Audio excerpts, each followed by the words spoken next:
એની સાસુ કે સવારની આંખો ખોલતી નથી ને વૈદ પાસે આવતી નથી. અંદર જઈને સખીએ કાનમાં કીધું, હાલ યમુના કિનારે વૈદ મળી જશે. ઓલી કે તો આવું. એની સાસુ કે ને આંખ ખોલતી નથી ને તું પાણી ભરવા જલ ભરવા લઈ જશે. કાકી આમ બધા હારે છે, આટલી ઉંમરે તમારે થોડું જળ ભરવા જવાય. એ વહુ છે તો ભરે. સાસુ કે જો મારી તો વહુએ ડાય અને એની બધી સખીઓય ડાય. ઓલી કે કેવા ડાયા છે, અહીંયા યમુના કિનારે આવો તો ખબર પડે. ત્યાં આવ્યા, જળ ભરવા ગયા. ઠાકોરજીએ આવીને કહ્યું, એકેય ના કહ્યું, આને કહ્યું લાવ બેડલું ચડાવી દઉં અને આંખ ખોલી. કેમ આજે આખો દિવસ આંખ નહોતી ખોલી?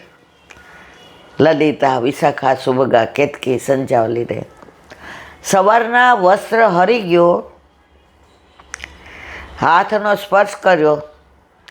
નૈન સે નૈન મિલે, પ્રેમ સો પ્રેમ મિલે, હૃદય સો હૃદય મિલે, ભ્રુકુટી સો ભ્રુકુટી મિલે, અધર સો અધર મિલે. એ સ્વરૂપ આંખમાં એવું છવાઈ ગયું હતું, જો આંખ ખોલું તો વયો જાય. બંધ કરીને રાખ્યો. નયનને બંધ રાખીને મેં જ્યારે તમને જોયા છે, તમે છો એના કરતાં પણ વધારે તમને જોયા છે. નયન બંધ કરી દીધા. નૈનમાં નૈન મળે જ્યાં છાના, વાતો હૈયાની કરવાના. તમને પારકા માનું કે માનું પોતાના, તમને પારકા માનું કે માનું પોતાના. પછી કે લાવ બેડલા ચડાવો. ગોપીને આંખ ખુલી ગઈ. ઠાકોરજી કહ્યું સાંભળ, પ્રીત હી એ મેં રાખીએ, પ્રગટ કરે રસ જાય. તું આવું કરે તો ગામમાં મારી હાંસી નહીં થાય, તારી હાંસી થશે. અને એ હાંસી મારાથી સહન નહીં થાય, કારણ તું મારી છો. આપણે તો પ્રભુને કહીએ કે મારા છો, મારા છો, મારા છો. પણ પ્રભુ એકવાર કહી દે, અરે તું મારી છો, બસ પુષ્ટિ માર્ગનું ફળ મળી ગયું. હવે ઠાકોરજીએ જોયું, ગોપી આખો દી બંધ રાખી થાકી ગઈ કે ના, બહુ રાજી છું. એ કે લાવ હું તને બેડલું ચડાવી દઉં. ચડાવવા જાય છે, બેડું પોતાના માથે મૂકે છે. અરે ગોપી, હા, તે મારા માટે આજ કેટલો બધો શ્રમ લીધો, હું તારું બેડું ઘરે મૂકી જાઉં. ઠાકોરજી બેડલું ચડાવી અને ઘરે આવ્યા. જળ ભરવા જાઉં ત્યાં મારી પાછળ પાછળ આવે, વગર બોલાવ્યો બેની મારા બેડલા ચડા. આ તો ચડાવવાને બદલે પોતે મૂકી આવો છે. આ પુષ્ટિ પુરુષોત્તમ આવો છે. મારા વાલા, આપણા સંસારનો ગમે એવો ભાર હોય ને, સંસારથી થાકી ગયા હોઈએ, હટ થયા હોઈએ, સહન ન થતું હોય, હવે પરાકાષ્ઠા આવી ગઈ હોય, ઠાકોરજી કે બધો ભાર મારા ઉપર મૂકી દે, તું ચાલી આવ. અને ગોપી પાછળ પાછળ ચાલે. પણ આપણી દશા કેવી છે, આપણે કેવા જ ખબર છે. ગામડામાં ભોથા વીણવા ગઈ હતી એક વહુ. ભોથા એટલે જે બધું તમે લણી લ્યો ને, પછી જમીનમાં જે રહી જાય ને એને કહેવાય ભોથા. અને એ તમે ચૂલામાં નાખો ને એટલે ભડભડ બળે, એટલે તમારે રસોઈ જલ્દી થઈ જાય. અને એની અંદર પછી છાણા ને લાકડા મૂકવાના. અમે આ બધું જોયું છે. હવે ભારો માથે, ઉંમર નાની, તડકો કે મારું કામ, ચંપલ તૂટી ગયા એટલે એ પાછા ઉપર મૂકાતા ભૂથા ન્યારે. પાણીની તરસ લાગી, રસ્તામાં ગાડાવાળો નીકળો, બેસી જા, તારા ગામમાં જ ઉતારી દઉં, એના પછીના ગામમાં મારે જવાનું. રાજી થઈ ગયા. પ્રભુ કેવો કૃપાળો છે.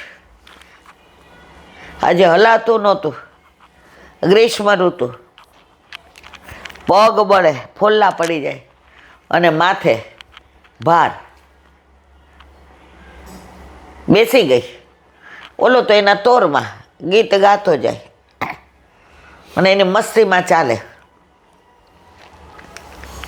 કાના રે હો કાનો, તને બોલાવે તારી માં. કાના રે હો કાનુડા, કાં તો ખેતરમાં બેઠો હશે, કાં તો ગોપીના ઘરમાં હશે. જા જા જા ઉતાવળો જા. નંદ બાવાઈ મને મોકલી છે, યશોદા સંદેશો લાવી છું. ઊંચા ઊંચા સાદ મને પડાવના, કાના રે હો કાનુડા. ના વાળુની વેળા થઈ ગઈ છે, ગાવડી દોવાની રહી ગઈ છે. નોંધણા તારા જડતાના, કાના રે હો કાનુડા. પાછી હોશિયાર કેવી ખબર ગોપી? ના ખાવું હોય, ઓલાને ખાવું હોય તો કે ના ખાવું હોય તો ના ખાજે, ભાણે બેસીને ઊભો થાજે. કઢીએલા દૂધ મારા પીતો જા, કાના રે.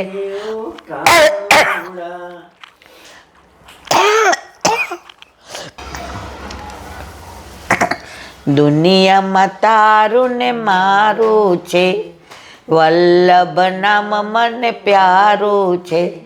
શરણું તારું દેતો જા, કાના રે હો કાનું. ઓલી પાછળ બેઠી હતી, આ ગાતો હતો. એનું ગામ આવ્યું એટલે કે હવે ઉતારી દો અહીંયા. ઓલા પાછળ જોયું તો ભારો તો માથે એમના નહોતો. આ તને અંદર બેસાડી, આ ભારો ગાડામાં ન મૂક્યો, આ તો માથું. એ કે બેયનો ભાર લાગે ને ગાડાને. આપણે એવા જ છીએ. ઠાકોરજી આપણા ઘરે આપણા માથે બિરાજે, આપણને વચન આપ્યું છે, ચિંતા કરમાં તારું ધ્યાન રાખે છે ભગવાન. પણ આપણે ભારો આપણા માથે છે. હવે મારા દીકરાને વિઝા મળશે કે નહીં મળે? મારી દીકરીના માગવું આવ્યું છે, બહુ સારું થશે કે નહીં થાય? જુઓ, જે બધું પ્રભુએ નક્કી કર્યું છે એ પ્રમાણે થવાનું, તારું હાલવાનું છે. વિઝા મળે તો તારા હિતના, ન મળે તો પ્રભુને ખબર છે કે આ જઈને બગડશે, એના કરતાં દેવા નથી. પણ આપણે ભારો છે ને ગાડા મૂકતા નથી, એટલે સંસારનો ભાર લાગે છે અને શ્યામ ઉપર ભાવ નથી આવતો. એ ભારો ગાડા મૂકી જશો ને, પ્રભુને ગાડું મોકલું છે, સારથી એનો પ્રભુ છે. મરવાલા એક વાત તો મૂકી જુઓ, જવા દોજી નૌકા કિનારે કિનારે, બધું એ જાણે. પણ હજી આપણને આપણા ઉપર વિશ્વાસ છે ને, એટલો વિશ્વાસ પણ પ્રભુ પર નથી. એ તો હું હતી ને એટલે આમ થયું. બેન બેસાની મને, તારા ઘરે બિરાજતો તારો પ્રભુ છે ને, એના લીધે તારા સર્વ કામ વલ્લભ થકી પડે સર્વ સહેલું. દયારામભાઈ તો વ્રતચર્યાના દિવસોમાં જે આનંદ છે, ઓલી ગોપી કે આની યાર એવો પ્રેમ થઈ ગયો છે, કે સખી મારાથી વર્ણન ન થઈ શકતું. આજે તો મેં એના એવા સ્વરૂપના દર્શન કર્યા. બાએ બાજુ બંધ બેર ખાને પહોંચી, હડપચીએ હીરલો કેવો સોહા, સૌને બોલા. આ તો સખી બી આવા દર્શન કર્યા. ઓલી કે આગળ વર્ણન કર. એ કે કેવી રીતે કરું? તારી પાસે વર્ણન કરું ને તું એના પ્રેમમાં પડી જાય તો? એટલે આ ખોટો બકવાદ કોણ કરે તારી પાસે? મનમાં કે છે ગૂંગો હોય ને મૂંગો, એ ગોળ ખાઈને આપણે પૂછીએ કેવો છે, એમ નહીં કેવો છે આમાં, એટલે સારો, સરસ, ખાટો, મીઠો, કડવો, ગળ્યો, બોલી ના શકે. એમ પ્રભુ પ્રેમનો એવો આસ્વાદ ચખાડે છે કે જે મૂંગો ન બોલી શકે, એમ હું પણ મારા ઘરે બિરાજતા મારા પ્રભુનું વર્ણન કરી શકું એવી સ્થિતિમાં નથી. હવે એક નાની વાત. એકવાર ઠાકોરજી, પ્રભુ અને લક્ષ્મીજી બિરાજતા હતા. બે આનંદમાં હતા, વૈકુંઠમાં આનંદ કરતા હતા. એટલે પ્રભુને ટીખળ સૂજી કે તમે તો બહુ દેખાવડાવો, તમે બહુ સરસ, તમારું રૂપ. એટલે સ્ત્રી સૌથી વધુ ભોળવા જતી હોય ને તો આ પોતાના વખાણમાં. ઓલો જોક આવ્યો હતો, એ કે મોબાઈલમાં વાત કરતો હતો ને પાછળ એ ઊભી હતી. ઓલો કહેતો હતો કે આજ ક્યારે તું મળીશ મને, આમ તેમ. એટલે કે એ કોની હારે વાત કરો છો? કોણ છે તમારી હગલી? તું એટલી સુંદર છો ને, તું આવું બૂમો પાડીને બોલે ને તો બોલે તારા મોઢા ઉપર જે લાલાશ આવે ને, તારું રૂપ નિખરે છે. તારી આ અદા ઉપર જ ફિદા છું. તું ખીજાય ત્યારે આવી સરસ લાગે. ગુસ્સા ઇતના હસીન હે તો પ્યાર કે. ઓલી તો ભૂલી ગઈ કે શેના માટે હું આને જાઓ ને. હવે તમે તો એવા જ છે, તમે કાંઈ મારા રૂપના જ વખાણ કરો. જો આવી ગઈ વાતમાં તો સ્ત્રી એના રૂપના વખાણમાં જ આવી જાય. તો લક્ષ્મીજીના વખાણ કર્યા, આ તો બહુ સુંદર લાગો, આમ તેમ. પ્રભુ કે તમારે તોલે કોઈ ન આવે. એ કે એ તો છે જ ને,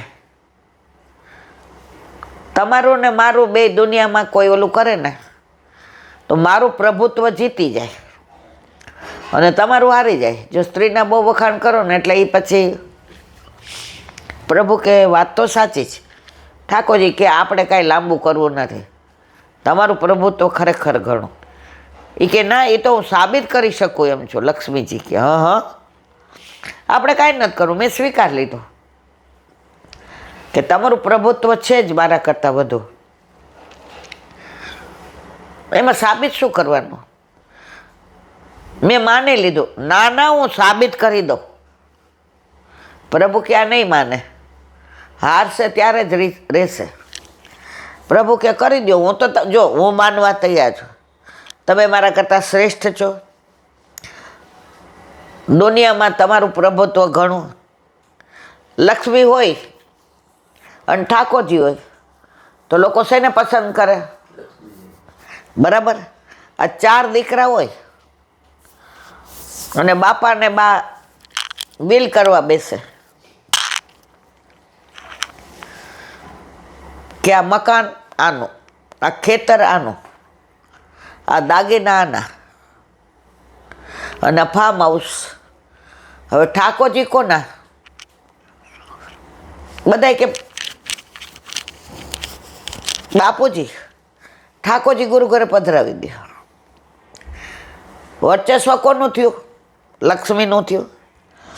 પ્રભુ ગુરુ ઘરે તો લક્ષ્મી કે બોલો. એ કે હું માની ગયો. તમે કે ના, હું બનાવું. એક અર્થી લઈને જતા હતા, રામ બોલો ભાઈ રામ. 4 ડાઘુ હતા અને પાછળ તો આખું ગામ રામ બોલો ભાઈ રામ, રામ બોલો ભાઈ રામ. લક્ષ્મીજી કે જોજો હવે મારું વર્ચસ્વ, અને પછી તમને સાબિત કરી દો કે તમને કેટલા માને. ભલે લક્ષ્મીજીએ ઉપર થઈને સોના મોરનો વરસાદ વરસાવ્યો. ઓલા રામ બોલો ભાઈ રામ બોલતા બોલતા બધા ઓલી બાજુ વયા ગયા, વીણવા માંડ્યા. ઓલા 4 ડાઘુ કે હારું આપણે તો આને મૂકીને જવાય દઈ. એ કે કાંઈ વાંધો નહીં, સોના મોર તો બધા વીણે છે, આપણે જવાય. ભલે ને હગો દીકરો રહ્યો, હગો દીકરો, હગો ભત્રીજો, હગો જમાઈ ને હગો બાપ, 4 દોડ્યા, વીણવા માંડ્યા. ઓલી અર્થી એમને. લક્ષ્મીજી કે પ્રભુ પ્રભુ બોલો ને. આ જોયો લક્ષ્મીનો પ્રભાવ, એ કઈ રહ્યા દોડ્યા ને બધાય. પ્રભુ કે તમે ખોટું ન લગાડો તો એક વાત કરો. એ કે શું?